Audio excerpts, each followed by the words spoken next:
Hi, my name is Bailey Galisi, and I'm with the athletic training program at Missouri State. I'm just here to talk with you about the final chapter of the book we've been reading, Extreme Ownership. It's chapter 12. It is titled Discipline Equals Freedom, the Dichotomy of Leadership, and then kind of like the afterword. So, this chapter kind of talks about how how they entered buildings before in Iraq and how they gathered evidence to charge the bad guys in court there, which obviously is a little different than how our court system works. But basically, they were saying they would just go in there and they would rip the place apart, just looking for any sort of evidence on these guys, any sort of weapons, bomb making material, stuff like that. And they would just tear everything apart, and then they would have to go back into rooms sometimes because they forgot to check on the floor for like crawl space, so they had to throw everything away and try to dig through all the stuff they threw everywhere.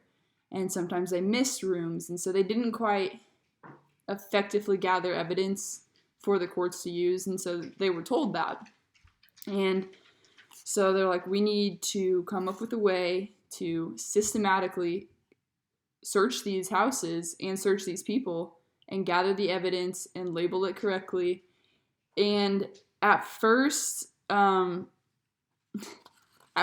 the platoon was like, no, this is going to take too long. We're going to be stuck in that building where people know we are that can attack us for longer because it's going to take so long to do this if we're being so systematic about it. And like gathering evidence, that's not my job. Like, I'm here to kill people and, not to be a cop that has to gather evidence and label it and all that. So he started to explain the why, which he's talked about in chapters before. Like, you have to know the why in order to really be down with a mission. So his why was, what we're doing right now is not working. People are searching rooms that have already been searched. It's taking longer to search rooms because we're throwing stuff everywhere. So we're missing evidence against these people. We're not labeling it correctly. And so he's like, it's ineffective. So we're going to come up with a plan. And yeah, we're going to go through and we're going to label everything that we find in each room. And we're going to start bottom to top so we don't pile stuff on the ground and have to move it.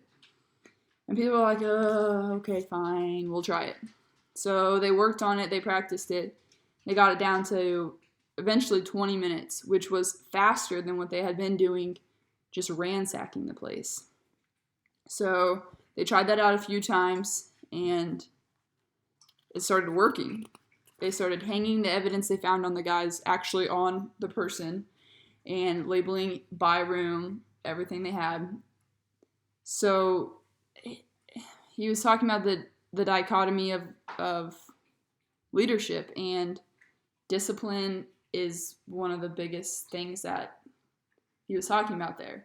And when he talks about the principle, he starts talking about basically all the characteristics a leader needs to have, and he describes them in detail, but then he kind of paraphrases at the end.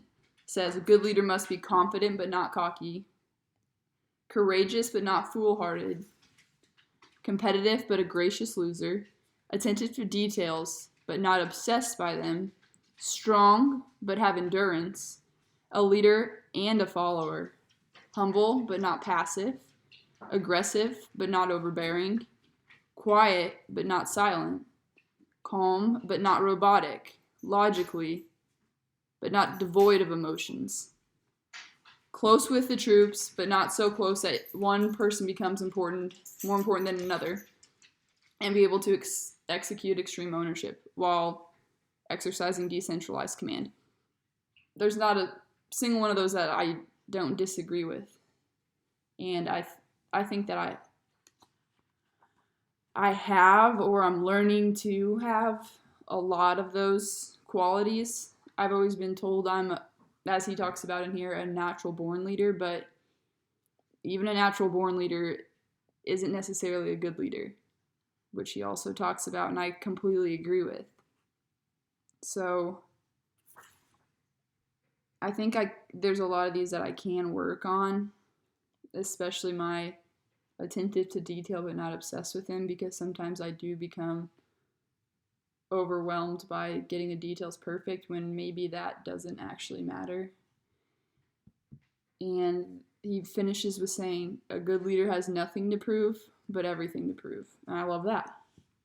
So he applies this to a business where this part of the business is tanking their profits, but the CEO won't fire him because he's a friend, or the main guy the CFO won't fire the CEO of the electrical division because he's an old friend, he's a real good friend, and he's like, but this is bringing down your team. It's bringing down your entire team. So do you really think that keeping him and this division afloat is a good idea for the team? And the CFO is like, well, no, but he's my friend, but you make a good point. So they argue about it kind of for a while, and he ends up saying that, yeah, he's going to fire him. He cut the division, but he kept his friend in the business just in a different role that wasn't going to lose a bunch of money and take the whole team down, which makes sense. So the afterword I loved. This is what he's talking about by, he kind of puts the whole book together in the afterword. And this is where he talks about, leaders are natural born, or you work hard and become a leader, because you can be a natural born leader and be a bad leader, and you can be a non-natural born leader and become a good leader. And it's challenging and humbling, but it's important if you want to be successful. And I agree with that completely. And he talked somewhere in this chapter that kind of really hit home with me. I'm not really sure what it is, where it's at, but he talked about getting up in the morning, how you have to be so disciplined with yourself, and how waking up in the morning seems simple, but it's actually extremely important to somebody's success. And I struggle with that sometimes. I like my sleep, and I have a weird sleep schedule with working nights every once in a while, so it kind of throws me off. But I always say to myself, I'm going to get up early, work out before school, get all this done, and then that time comes and I hit the snooze. So when I was reading that and how much it affects leadership and your overall, like what you're trying to do in life, that kind of hit home. So I'm definitely going to try to work on that, because that's not just with athletic training, the discipline to wake up in the morning, that affects your whole life. And I think this chapter, just the discipline part of this chapter, just really is extremely important in athletic training. We have to be disciplined enough to keep learning even after school's out. I know that we're required to have CEUs and all of that, but you can get your CEUs and not actually learn anything, I'm sure. I know there's a lot of online things that you can do and kind of click through and get your CEUs to stay certified, but not actually obtain any new pertinent information. So I think that takes a lot to actually keep learning as you go through your career. And overall, I don't know if I can keep this under 10 minutes. I'm not going to, but I loved this book.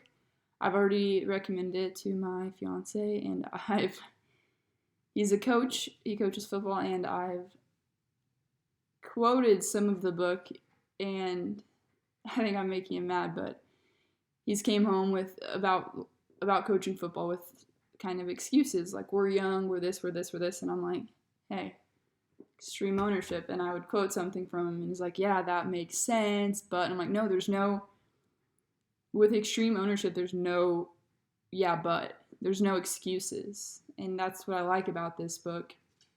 And if someone can find a way to really implement it into their lives, then I think every aspect, work, life, social, business, everything will be better.